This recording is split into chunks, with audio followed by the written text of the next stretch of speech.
Attached, you'll be watching a video on the Occupational Circumstances Assessment Interview and Rating Scale. Hi, Mohammed. Good afternoon. My name is Jasmine. I'm going to be your occupational therapist for the day. Nice to meet you. So I'm here because today we're just going to be getting to know you a little more in terms of occupational therapy. I was told to come in and see you from a psychiatrist that's here in the hospital. So we're just going to get to know each other a little better. So I was wondering if we can do an interview today. Absolutely. Okay, and is it okay if I take some notes during the interview for us? Perfect, yes. All right, wonderful. Okay, so first I kind of want to get to know you a little better, but I want to kind of know where you are after you leave here and you go home. So let's talk about our physical environment. So in your physical environment, where do you live? I live in Rockland. Okay, who do you live with? My mother and my father. Okay. And are there places that you go that you like to do things for entertainment or? We go to the Islamic Center often. The mall, the Palisades Mall, and Rockland Lake. Okay. And how do you feel like you get to these places? How do you get there? I drive. You drive? All right. Okay. And what are some preventions? Do you feel that there's anything you can't do or you don't normally do, or? I don't go with my friends to like bars and stuff, religious reasons. Okay. Do you like to hang out with them in other settings? I really haven't been hanging out with them too much lately. Okay. Kind of staying away from them. Okay, so let's talk about your social environment now.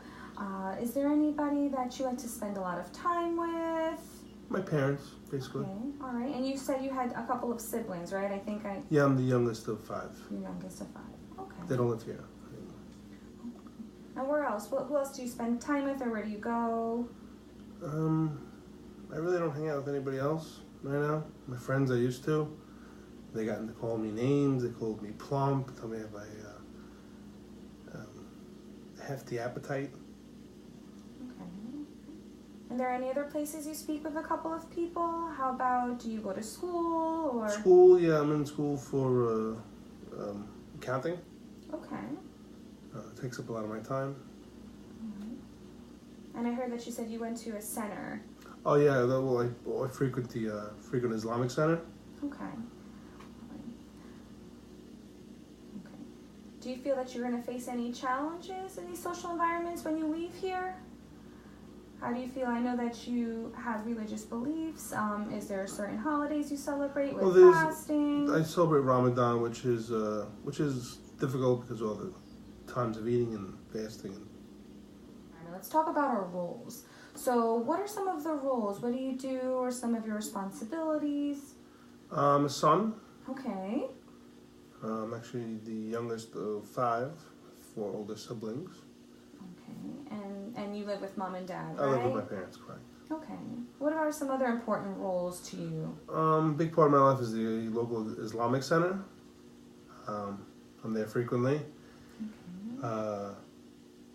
And you're also going to school, correct, right? I'm in school. Okay, how do you feel about school? We used to have a nice time in the cafeteria hanging out with my friends, but that's where all the name calling and making fun of me started, so I kind of avoid that. Okay, all right. But how do you feel about your studies? Studies I'm okay with. Going for accounting, so I'm busy, but I'm doing. So let's talk about some of our habits. So before you came here, before you got into the hospital, and before you started changing your lifestyle, which brought you here to the hospital, what did you used to do? Go to school. Okay. I would have lunch and breakfast and lunch with my friends in the cafeteria at the school. But we stopped doing that, or I stopped doing that, because that's where all the name calling took place, and trying to avoid that. Okay. What about home? Home, I have dinner with my parents. I'm eating yogurt once a day, a few cucumber slices. Before, I guess my friends started calling me names, I really didn't exercise regularly. Now I'm running 3 times a day, a lot, and essentially just eating yogurt and cucumbers. I measure my waistline regularly. I'm trying to keep it down. So Mohammed, we're going to talk about an area called personal causation. So that's things in your life that you feel accomplished with, or things that you might have difficulty with. So what are some of the things that you feel accomplished with or proud of? School, I feel like I'm a good student. I'm dedicated. do really well there. My family, Okay. everybody gets along, and for the most part. What about some difficulties? I would say the name calling. Tell me I have a hefty appetite, or call me plump, or kind of upsetting. Does that lead you to anything? Yeah, not eating properly. Okay, not eating properly. Also, did that lead you to the workout? Yeah, I guess over-exercising and kind of maybe what led me here. I'm scared because it might lead me back. I don't want to go back to my old ways, but I'm scared of, kind of scared of that. Kind of scared of gaining weight again? Yeah. Okay, all right. And that's something that's definitely good to recognize. About some of our values. What's most valuable in your life? My family. Okay, your family. School. School. Okay. What about your school? What do you want to do? I want to do really well, and I want to finish. Okay. I'm a little scared. Me being here is going to take me away from doing well, and I don't want to let my parents down. Okay. So being in the hospitals, you don't want to let them down, and you want to finish school. Missing a lot. Okay. Do you feel like you're losing any other value while you're here? My friends. I think I'm not being a good friend because I can't see them. Kind of distancing myself as well. Do you want to stay seeing the same friends? Do you want to try to maybe branch out and see new friends? I would like to keep my old friends and meet new friends too, but I would like to keep them as well. Okay. Do you think these values are being, impaired right now, or do you think they're being challenged? Yeah, I think, my overrunning and... So let's talk about goals. What are some short-term goals that you have? Get out of here. Okay. Finish school. Okay. Do well. Exercise with somebody, so it's a little safer and not... what else would there be? How do you feel about your weight? Keep that off for sure. I don't want to get fat again. Okay. Definitely don't. Is there anything that we can do to help with your weight journey? Maybe just make healthier choices along the road. Okay, maybe a better balance. A balance would be, working out and eating. What about long-term goals? Where do you see yourself in a year from now? I want to finish school. Okay. And do well.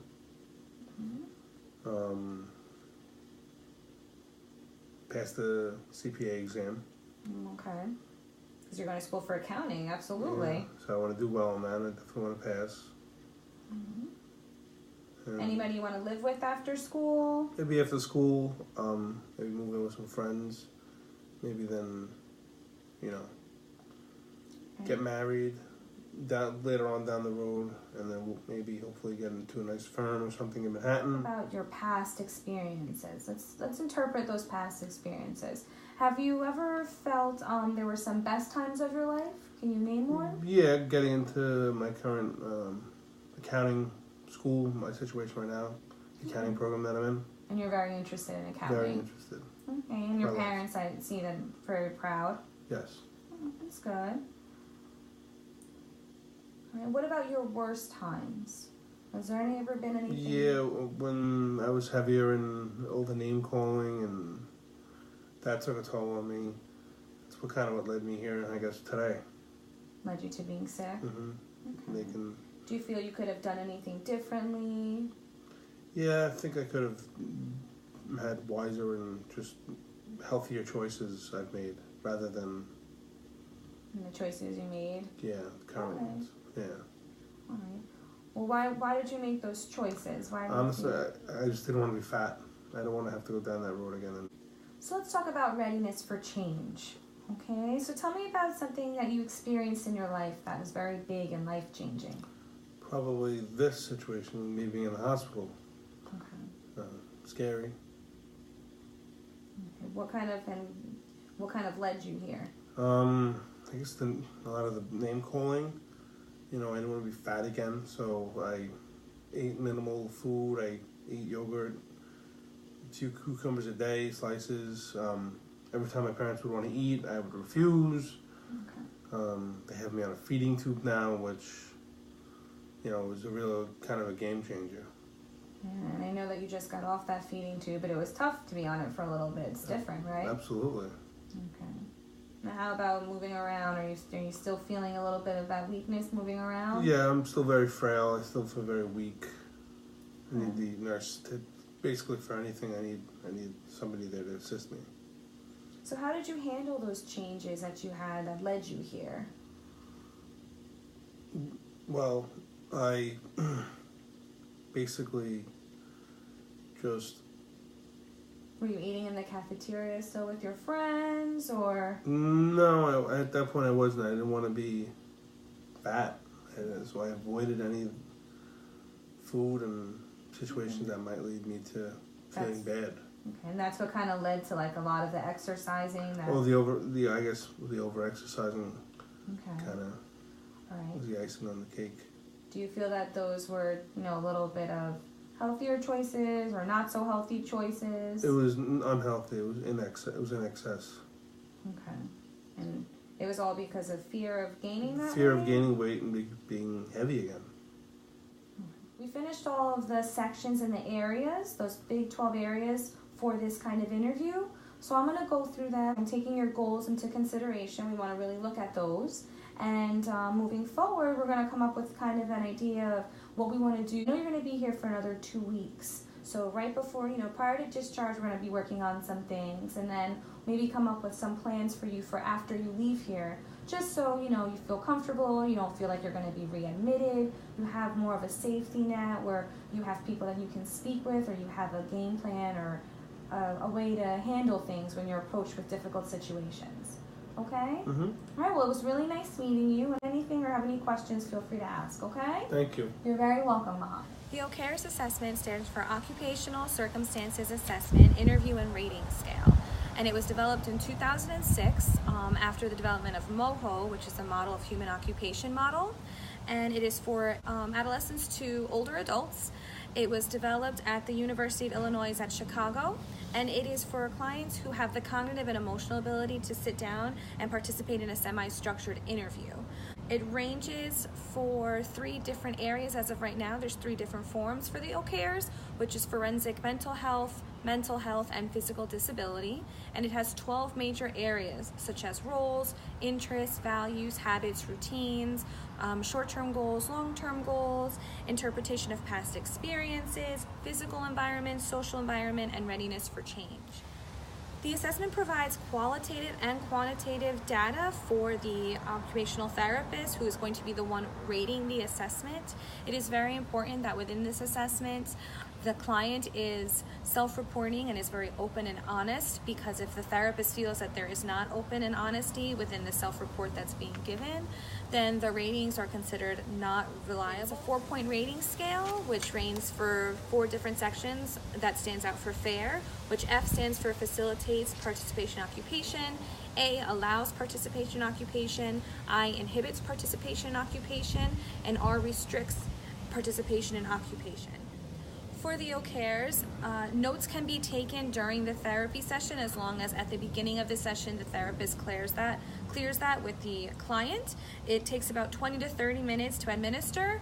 It can take about 5 to 20 minutes to score, interpret, and report. There are 3 specific forms for the mental health, forensic mental health, and physical disability that the occupational therapist can use during the rating and the participation of the assessment.